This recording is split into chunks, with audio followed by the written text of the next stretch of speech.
Okay, funny stories. Off screen, I unlocked a bunch of stuff, and I also screwed up the recordings, so now I have to redo stuff. Yay! At least in this game, it's not as bad as having to redo the Kingdom Hearts segment. Ugh. Not only do I have to redo the segment I was dreading, I have to redo the entire flippin' episode. Ugh. Okay, my endless suffering aside, let's head down the third branch path again.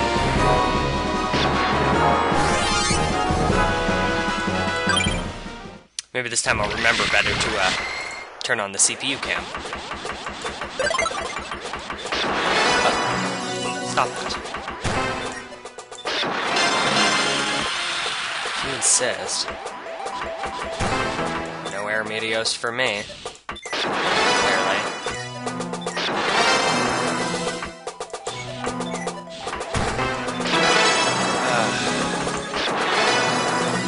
Long suffering is a virtue. Keep telling myself that.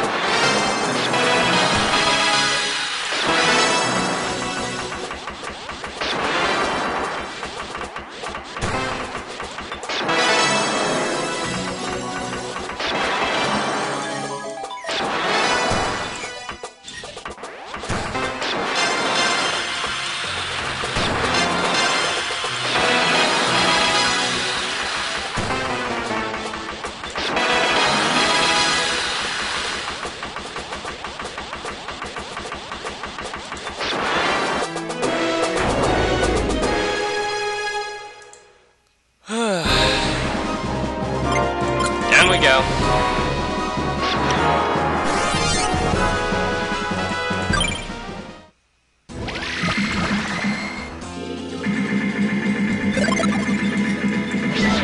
Oh, not what I meant to do.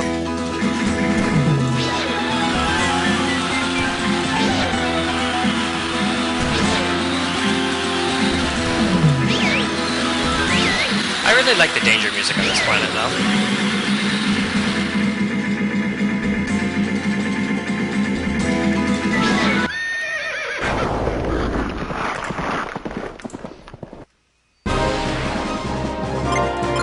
Oleana's over here now.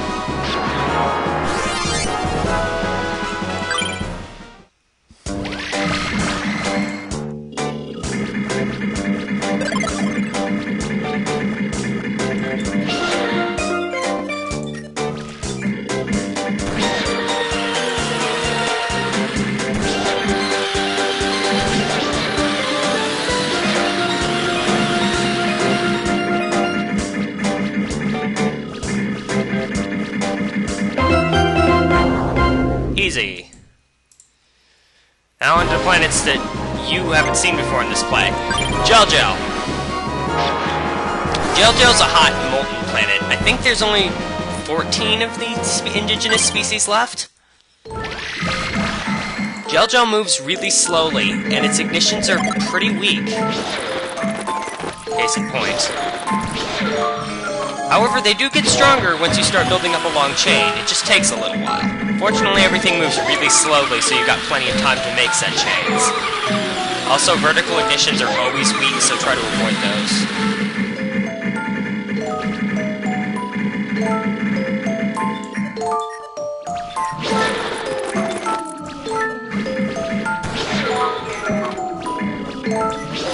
Yeah, saw that coming. They can extend a chain if endless suffering.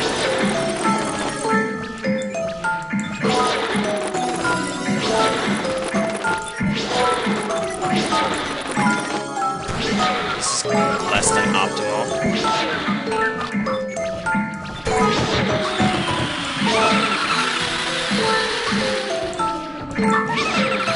See, vertical ignitions don't do much.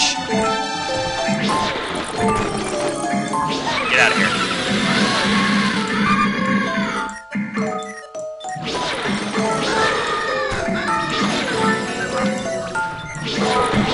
Don't know why there's so many H2O. Hello there.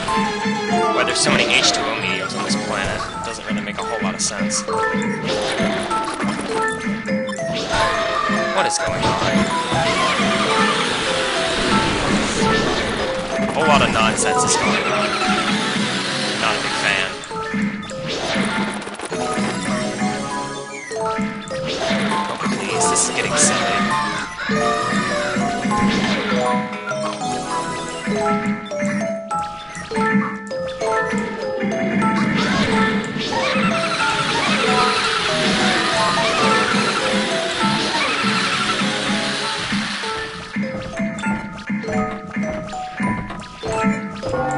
There. That was more trouble than it was worth, but at least I got a rare Meteo out of the deal. Dondas. Dondas is kind of hard, not because it's weak, because it's strong, which means the AI does well with it. It's also got a tricky color distribution. 5 colors appearing evenly is pretty complicated.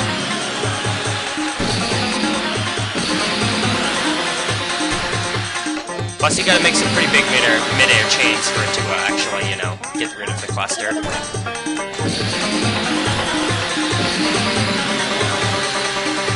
There.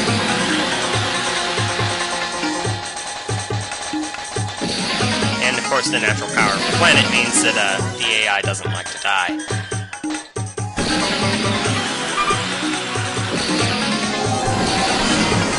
Hello there, again. Fine.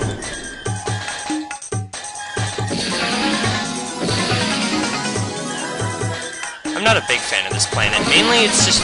I just don't seem to like planets where the AI doesn't die.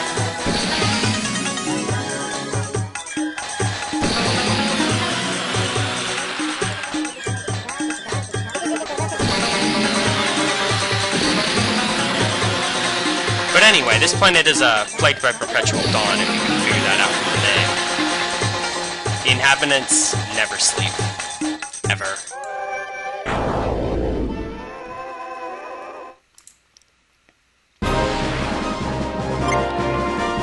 Meteos, I think I can handle that before I run out of time on the recording. Meteos is a very, very large planet, and it's a cave. It's about all there is to it, really.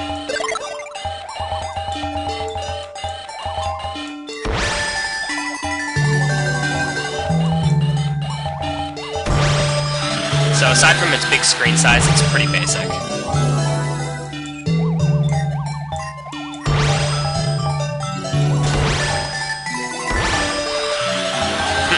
There we go.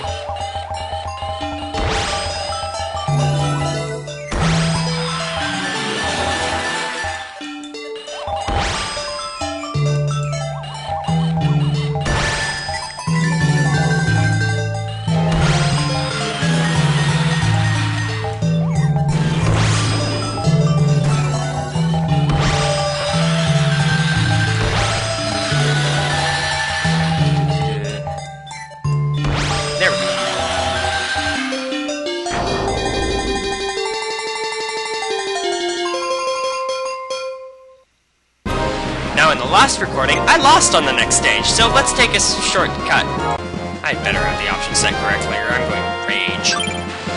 Break something. Bubble is basically a big bubble, and the planets and the inhabitants are like bubble fairies or something. And the gimmick to this planet is horizontal ignitions are really strong and vertical ignitions do almost nothing.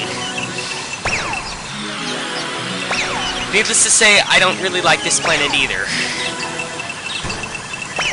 It's one of those planets that's just... See, vertical ignitions are worthless, almost. They don't have any significant power.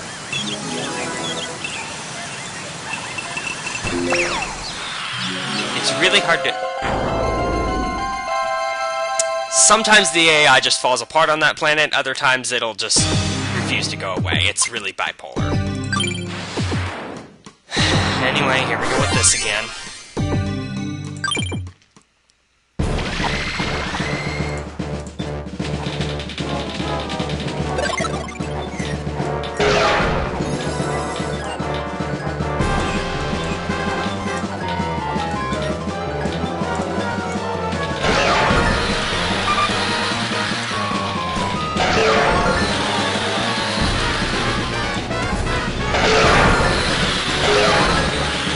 chew on that.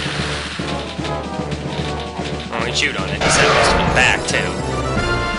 Not enough of it, though.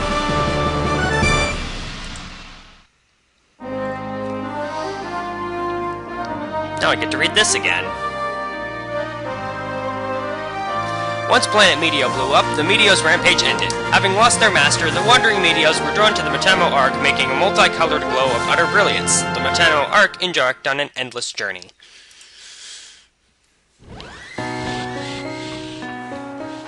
Now let's hold down the R button for a while.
Well, that takes care of that.